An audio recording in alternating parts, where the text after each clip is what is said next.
টিকিয়ে রেখে তাদেরকে নির্বাচনের মাঠে রেখে বাংলাদেশে কোনোদিন সুষ্ঠু নিরপেক্ষ নির্বাচন হবে না। সংঘাত হবে, সহিংসতা হবে, খুনোখুনি হবে, কিন্তু নির্বাচন হবে না। অতএব এখনই আমরা চাই এই দৈত্য দানবের এই সংগঠনকে আপনারা নিষিদ্ধ করে নির্বাচনের পরিবেশ তৈরি করুন, সংস্কার করুন, নির্বাচন দিন। তাছাড়া আপনারা এদিক সেদিক করলে কিন্তু আপনাদের বিরুদ্ধে আমরা অবস্থান নেব। আর ওই যে মানবিক করিডোরের আলাপ চলছেন, ওই আলাপের এখন প্রয়োজন নাই।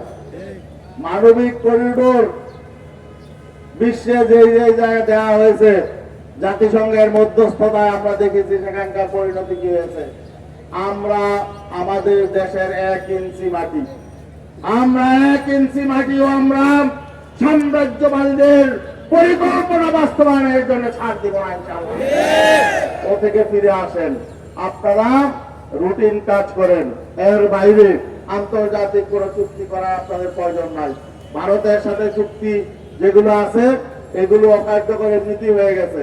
ভারতের সাথে আমাদের কোন অসম চুক্তি যেগুলো আছে এগুলো সামনে আর থাকবে না, বাকিগুলো বাতিল করে দিন। নতুন করে কারোর সাথে কোনো চুক্তির আমাদের প্রয়োজন নাই। নতুন করে যদি কোনো চুক্তি করতে হয় নির্বাচিত সরকার করবে। এবং আমরা যারা আজকে এই আওয়ামী লীগ এই ফ্যাসিবাদী শক্তি নিষিদ্ধের দাবিতে মাঠে নেমে এসেছে, আমরা বলবো বিভিন্ন ষড়যন্ত্র চক্রান্ত চলছে। এই বিভক্তি ফ্যাসিবাদ বিরোধী আন্দোলনে এই শক্তিকে বিভক্ত করার জন্য নানামুখী ষড়যন্ত্র চক্রান্ত চলছে।